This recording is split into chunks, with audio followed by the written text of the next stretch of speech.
গতকালই বিশৃঙ্খল পরিস্থিতির পর যুব ভারতী ক্রীড়াঙ্গনে পৌঁছেছিলেন রাজ্যপাল সিভি আনন্দ বোস, কিন্তু পৌঁছেও ভেতরে ঢুকতে পারলেন না রাজ্যপাল। যুব ভারতীতে পৌঁছেও বাইরেই অপেক্ষা করতে হলো সিভি আনন্দ বোসকে। রাজ্যপালের কাছে তথ্য চেপে রাখা যাবে না, আমি ঢুকতে না পারলেও সত্য লুকিয়ে রাখা যাবে না। পরিস্থিতি সামলাতে ব্যর্থ পুলিশ প্রশাসন, সরব হয়েছেন রাজ্যপাল। I want an explanation from the authorities. I order an explanation from the authorities why this happened. Governor is not a rubber stamp. They are going to see it soon. Whoever is responsible for this ghastly irreverence of a constitutional authority will have to pay the price. If truth can be hidden from the governor, it means there is more to it than meets the eye. Maybe this is only tip of the iceberg. I will certainly explore it to the hilt and establish the truth. This visit, as I told you, will unlock many locked doors in many places. Many skeletons in the cupboard will be unearthed. যুব ভারতী ক্রীড়াঙ্গনে মেসিকে দেখতে না পাওয়ার জন্য ক্ষোভ উগরে দিলেন দর্শকরা। একেবারে সেই ছবি দেখতে পাচ্ছেন। মেসি উন্মাদনা একদম গতকাল তার আগের দিন রাত থেকে একদম তুঙ্গে ছিল। গতকালও যুব ভারতী ক্রীড়াঙ্গন কানায় কানায় পরিপূর্ণ ছিল। এক ঝলক তারা তাদের স্বপ্নের নায়ককে দেখবেন বলে এসেছিলেন। হাজার হাজার টাকা দিয়ে টিকিট কেটে এসেছিলেন, কিন্তু যে অভিযোগ, যেটা তারা বলছেন স্পষ্টভাবে যে তারা মেসিকে দেখতে পাননি, এক ঝলকও তারা দেখতে পাননি, এবং তারপরেই সেই বিশৃঙ্খল পরিস্থিতির সৃষ্টি হয়। মেসিকে দেখতে না পাওয়ার অভিযোগে ক্ষোভে ফেটে পড়েন দর্শকরা।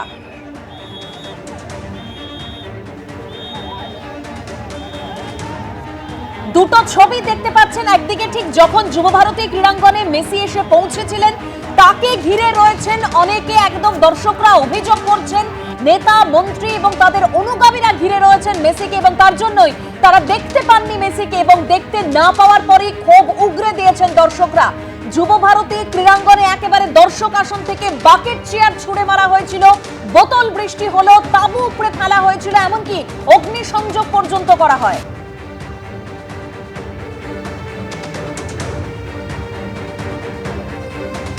এবং একের পর এক প্রশ্ন যেটা সামনে আসছে, এত টাকা দিয়ে টিকিট কেটেও কেন তারা মেসিকে দেখতে পেলেন না? মেসিকে ঘিরে রইলেন মন্ত্রী, ভিআইপি, অনুগামীরা, ভালোভাবে দেখতেই পেলেন না দর্শকরা। পুলিশের সামনেই কিভাবে এই যে বিশৃঙ্খল পরিস্থিতি দেখতে পাচ্ছেন, মাঠ জুড়ে সবাই এদিক ওদিক ছুটে বেড়াচ্ছেন দর্শকরা, একেবারে মাঠের মধ্যে এসে রীতিমতো ভাঙচুর চালানো হয়েছে। দেখতে পাচ্ছেন কিভাবে বাকেট চেয়ার ছোড়া হচ্ছে। গতকালের এই বিশৃঙ্খল ছবি ধরা পড়েছে যুব ভারতী ক্রীড়াঙ্গনে।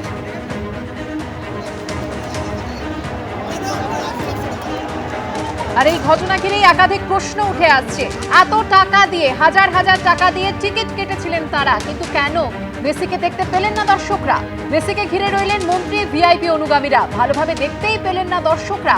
পুলিশের সামনে কিভাবে এই বিশৃঙ্খল পরিস্থিতি সৃষ্টি হলো? বিধাননগর পুলিশের আশ্বাসের পরও মাঠে কিভাবে জলের বোতল ঢুকলো, কিভাবে বিকলো 15 গুণ বেশি দামে? পুলিশ কি করছিল?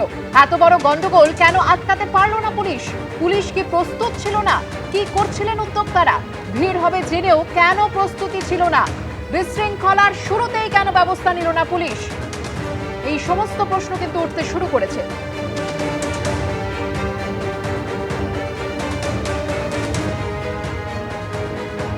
আমাদের প্রতিনিধি আবির দত্ত এই মুহূর্তে সরাসরি আমাদের সঙ্গে রয়েছেন। আবির, একাধিক প্রশ্ন সামনে এসেছে। আমরা গতকালই দেখলাম যে মূল উদ্যোক্তা, তাকে গ্রেপ্তার করা হয়েছে।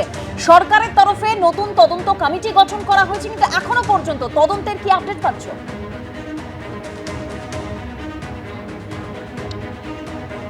দেখো, গতকালের যে ঘটনা, সেই ঘটনার কলঙ্কিত অধ্যায়, এবং ঘটনার ঠিক সকাল থেকে দুপুরের মধ্যে যে ঘনঘটা বলা যায়, যেখানে লিও মেসি কলকাতায় পা রাখলেন গত পরশুদিন রাত্রিবেলা, স্টেডিয়াম অর্থাৎ সল্টলেক স্টেডিয়াম, ঐতিহাসিক এই সল্টলেক স্টেডিয়ামে উপস্থিত হলো, কিন্তু সাধারণ দর্শকরা যারা টাকার বিনিময়ে টিকিট কেটে এখানে আসেন, তারা দেখতে পেলেন না লিও মেসিকে।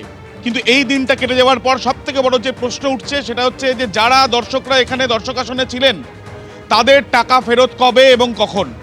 এবং যে ঘটনা ঘটেছে তাতে লিও মেসির এই প্রোগ্রাম যে কি ঘটেছিল, সেটা কিন্তু এই সল্টলেক স্টেডিয়ামে 5 নম্বর গেটের সামনে এই ছবিটা দেখলেই বোঝা যাচ্ছে। একেবারে মুখ থুবড়ে পড়েছে, যেমন অনুষ্ঠানটি ঠিক মুখ থুবড়েই পড়ে রয়েছে এখানকার এই অনুষ্ঠানের তোরণ।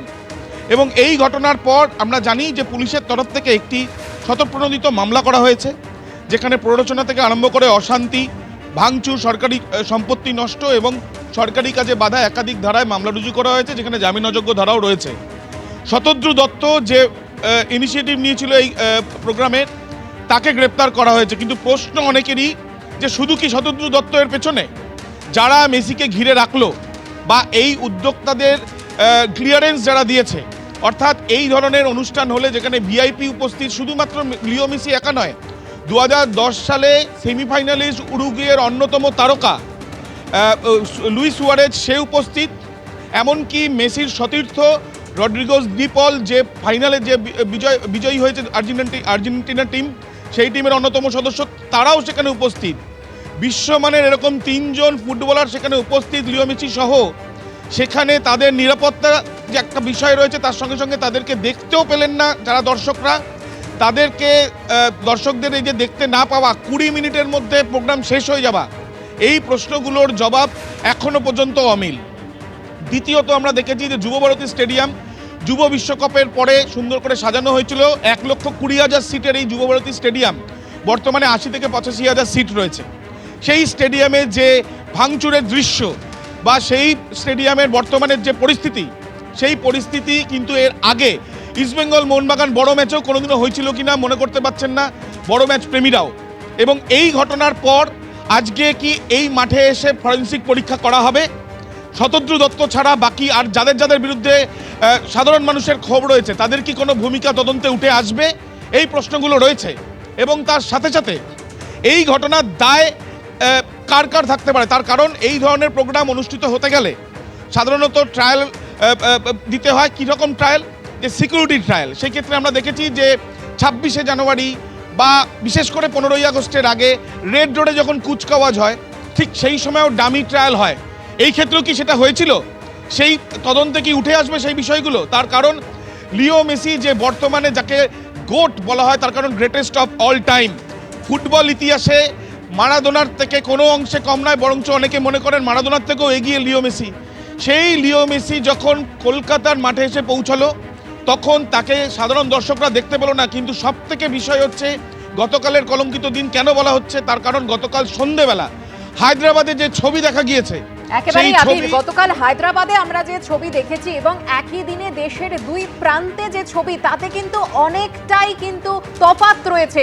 সকালে যেটা কলকাতায় আমরা দেখলাম, যুবভারতীতে কিন্তু একেবারে গতকাল রাত থেকেই শুরু হয়ে গেছিল সেই উন্মাদনা। ভোর থেকে মানুষজন আসতে শুরু করে দিয়েছিলেন এবং যুবভারতী ক্রীড়াঙ্গন জুড়ে একেবারে ফুটবল ম্যানিয়া, মেসি ম্যানিয়ার ছবি আমরা দেখেছিলাম। কিন্তু তারপর ছবিটা ধীরে ধীরে বদলাতে শুরু করে। মাঠে যখন লিওনেল মেসি তিনি এলেন, যুবভারতীতে চরম বিশৃঙ্খলা তৈরি হওয়ার মাঝখানে কিন্তু তখন দেখা গেল মেসিকে ঘিরে রয়েছে একটা ভিড় এবং মানুষজন তারা দেখতেই পেলেন না তাদের স্বপ্নের নায়ককে। তারপরে যুবভারতীতে বোতল বৃষ্টি শুরু হয়ে যায়, উপড়ে ফেলা হয় তাঁবু, আগুন জ্বালিয়ে দেওয়া হয় চেয়ারে। বোতল বৃষ্টি এবার দেখতে পাওয়া যাচ্ছে, চেয়ার বৃষ্টি। এবং এই ছবিটা দেখো,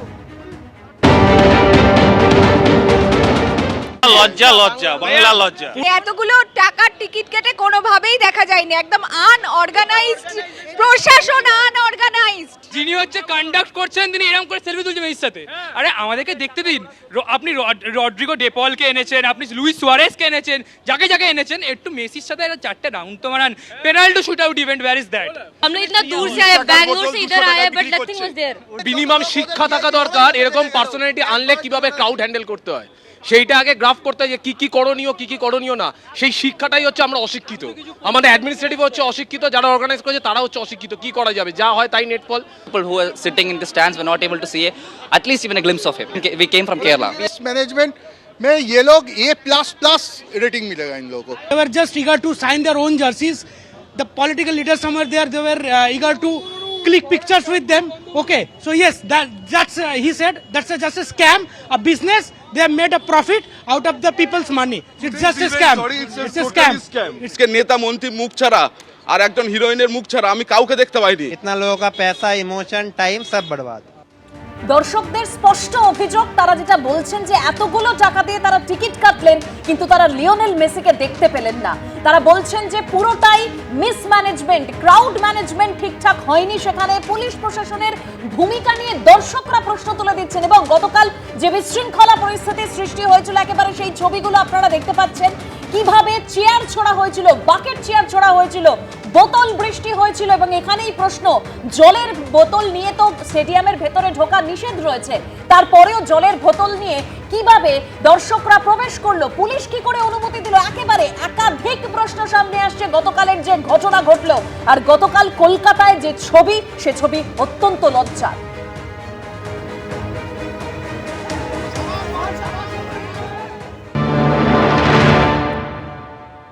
সল্টলেক স্টেডিয়ামের ভেতরে আমরা রয়েছি, যে ছবি এই মুহূর্তে দেখাবো, দর্শকরা কিন্তু স্টেডিয়ামের ভেতরে ঠিক প্লেয়াররা যেখান থেকে এন্ট্রি হয় সেই সামনে চূড়ান্ত ভাঙচুর চালাচ্ছে এবং একটা বেনজির ছবি এই মুহূর্তে সল্টলেক স্টেডিয়ামে। সরাসরি আমাদের ক্যামেরা পার্সন সন্দীপ পাল যে ছবি দেখাচ্ছে, আমরা একদম স্টেডিয়ামের প্লেয়ার লাউঞ্জ যেখানে আছে ওখানে রয়েছি। কার্যত পুলিশের হাত থেকে কিন্তু গোটা পরিস্থিতি বেরিয়ে গেছে এবং পুলিশ আধিকারিকদের হাতে এই মুহূর্তে কোনো নিয়ন্ত্রণ নেই। সরাসরি ছবি দেখো যে কিভাবে দর্শকরা যারা এসেছিলেন তারা মেসিকে দেখতে না পেয়ে ওপরের যে শেড রয়েছে সেই শেডে তারা ভাঙচুর করছেন এবং এই যে লাউঞ্জ যেটা সন্দীপ পাল আমাদের ক্যামেরা পার্সন দেখাচ্ছে, সেটা কিন্তু এখন কার্যত পুরোপুরি এই বিক্ষুব্ধ যে দর্শক যারা মেসিকে দেখতে না পেয়ে বিক্ষোভ দেখাচ্ছে তাদের নিয়ন্ত্রণে চলে গেছে। ভেতরের ছবিটা দেখানো, সন্দীপ নিচে দেখাও, সন্দীপ নিচে দেখাও, নিচের লাউঞ্জের ছবিটা দেখাবো। এটা হচ্ছে প্লেয়ার লাউঞ্জ সল্টলেক স্টেডিয়াম, এখান দিয়ে ভিআইপিরা ঢোকেন এবং এখানে